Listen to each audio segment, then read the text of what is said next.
Is Derek Jeter the greatest shortstop of all time? Hi, I'm Cine Sports' Noah Kozlov. That's the question for our weekly Sporting News Baseball debate with the Sporting News Baseball writers Anthony Retrato and Stan McNeil. Stan, is Jeter the greatest shortstop ever to play the game?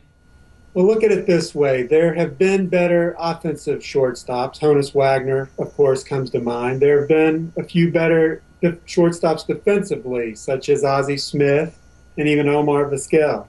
But if you look at it on both sides, offense and defense, Jeter has to be the best. I mean, there's no one who has that kind of athleticism, that kind of offense, and that kind of defense. And, of course, there's been very few players at any position to have had the postseason success that Jeter has had, much less a shortstop. Yeah, 5 World Series rings will certainly help things out. Anthony, what do you think?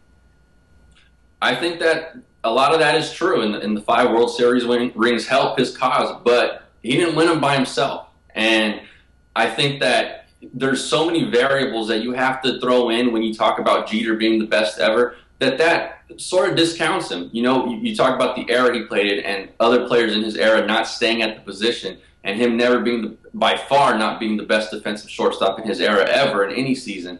There's so many variables that you have to throw out. And no one is obviously the ultimate player, but when Alex Rodriguez got to the Bronx, Jeter wasn't even considered the best shortstop in that infield. It was A-Rod, but he moved over so he wouldn't disrupt the entire crux of the universe. And I think that if he has to be hands down to be considered the best shortstop in the history of baseball.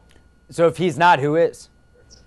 I think Stan already mentioned him. I think Honus Wagner. It's impossible to gauge defensive eras and eras as a whole. But it's hard to believe that he was any worse defensively than Derek Jeter, and he was definitely better offensively, at least just by the raw numbers. Stan, if Derek Jeter didn't spend his entire career with one team, and especially with the New York Yankees, would we be having this conversation? Well, no, that depends. I mean, if he had gone to a team and they'd won 5 World Series, I think we would be.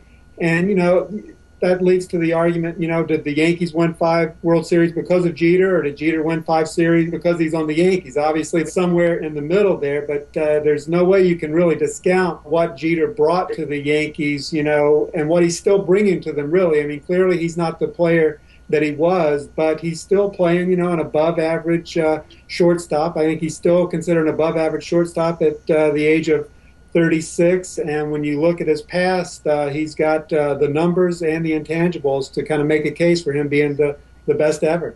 The best ever shortstop in baseball. Anthony Retrato says Honus Wagner. Stan McNeil says Derek Jeter. That debate will continue to rage on, especially as Jeter approaches 3,000 hits, just a few away. Anthony Retrato and Stan McNeil, baseball writers for Sporting News, in our weekly debate. Fellas, always a pleasure. Thanks for your time.